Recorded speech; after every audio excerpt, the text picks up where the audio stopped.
By way of a very brief introduction of the course of events tonight, my name's Benjamin. I'm a retired sergeant in the Israel Defense Forces. I was born and raised not too far from here in the city of Leeds.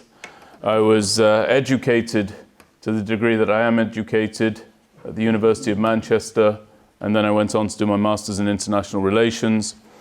I volunteered for service in the Israel Defense Forces, and I served there as a heavy machine gunner in the Second Lebanon War of 2006, Operation Pillar of Defense in 2012, and Operation Protective Edge in 2014. I make mention of that because in the diaspora that may well render me somewhat unique, but in Israel it renders me at best perfectly average. As you know, it's the story of every son, daughter, mother, father, brother, and sister. I am the co-founder of the Miriam Institute. The Miriam Institute does not typically deal in bringing delegations to the United Kingdom, but we're here because the families of those who have been kidnapped, who are being cynically held for ransom by the Hamas terror organization inside the Gaza Strip, are in need of help beyond the borders of the States of Israel. And that's the reason that we are gathered here tonight. During the course of our time here in the UK, we've met with politicians, members of the Houses of Lords, influencers, media, and today has been nothing short of a media blitz, and our guests are tired, and quite frankly, and I mean this with the uppermost seriousness, of course you have speakers tonight who wish to be anywhere but here, wish to be under any circumstance but the one which is upon them. And so I ask you all to listen to them carefully, and then to be informed by their words when it comes to asking them questions. And I merely want to say the following few points. First of all,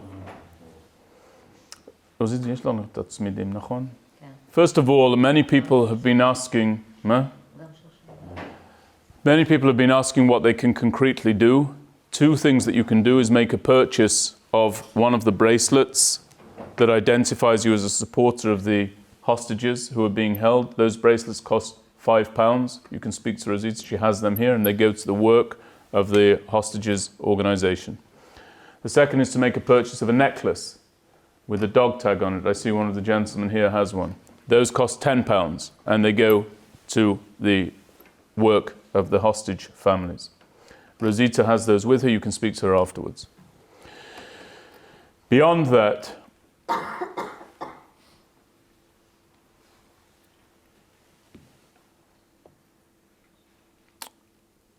I moved to the States of Israel as a consequence of the fact that my older brother Jonathan was almost beaten to death by way of an anti-Semitic attack in Manchester.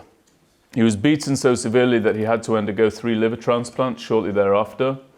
And in September of 2020, he had to undergo a 4th liver transplant. The beating that he sustained took place in 1994. Between then and 2020, he got married, he has a daughter, and he has another daughter now on the way. So he's alive today, but he will never know a day of good health since, has never known a day of good health since that day. I make mention of that because I went to the States of Israel as a consequence of the belief that the States of Israel is our safety net, as well as our homeland, as well as the place towards which we daven each and every day, for those of us who do daven.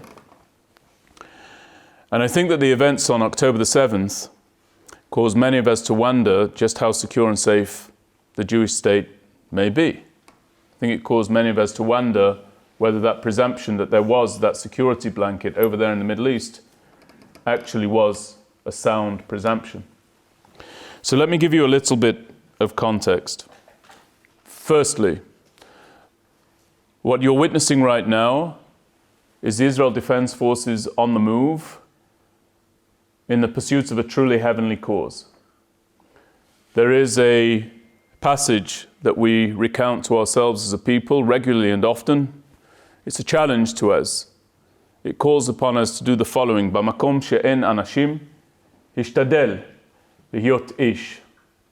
In a place where there is no humanity, strive to be human. The soldiers of the Israel Defense Forces, as ever is the case, right now, are being painted and portrayed as everything that they're not. not as boys but as barbarians, not as defenders but of course as invaders, and not as determined sons and daughters called upon to defend our common homeland, but as murderers and as war criminals. And you will see that when all of the investigations conclude into our actions by international organizations, they will not land a single glove on any member of the Israel Defense Forces, because having made that walk several times into war, I can tell you that the morality, the clarity, the standards by which we operate are three things to which all of you can cleave with the uppermost pride.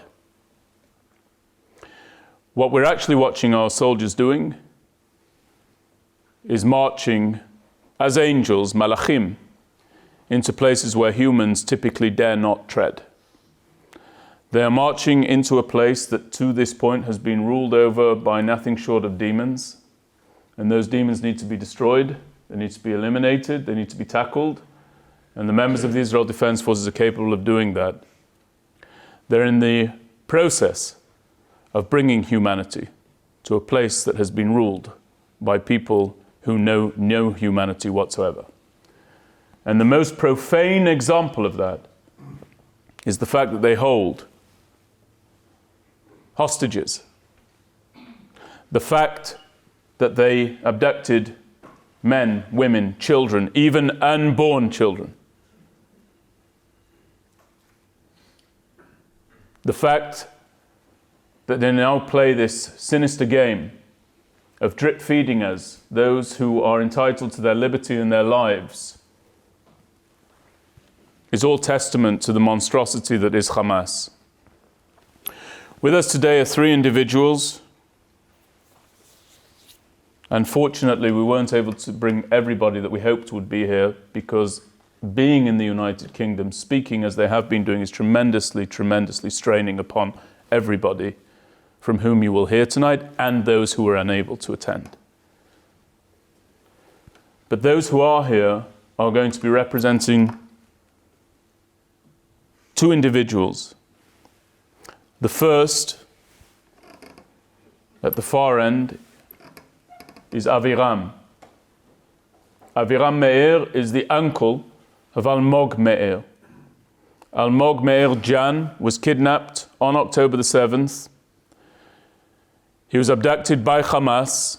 He was filmed in captivity by Hamas, bound and beaten by Hamas in a video that they then broadcast and that has been viewed many, many times by Almog's mother and by Aviram.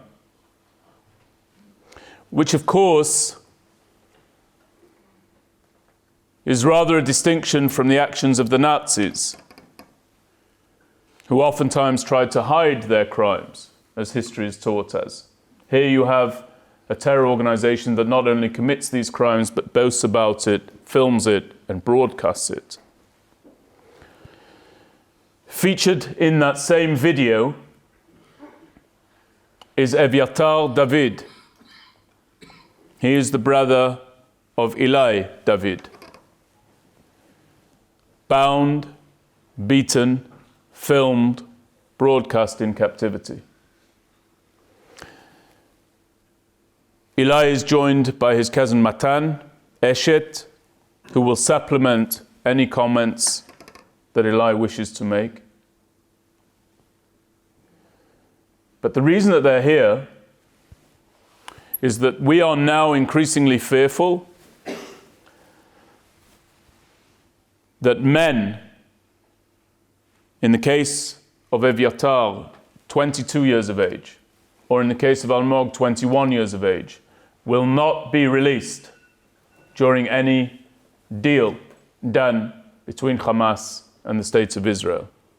Because Hamas seeks to portray every man of age as a soldier, technically, in the Israel Defense Forces, which is, of course, complete nonsense. So their relatives could end up being the victim of the success of the exchanges that have hitherto taken place. And we're here to raise awareness about their plight and ensure that they do not disappear from the forefront of public consciousness. That's our goal here.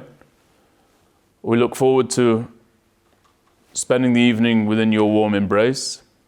We do not want the conversation to descend into political discussion or discourse, but we do yet want to achieve that rarest of things, a candid conversation among a united Jewish people. And so with that, I want to reiterate my thanks, my deepest, deepest appreciation. And with your permission, Aviram, I will begin with you, and you can tell us about Almog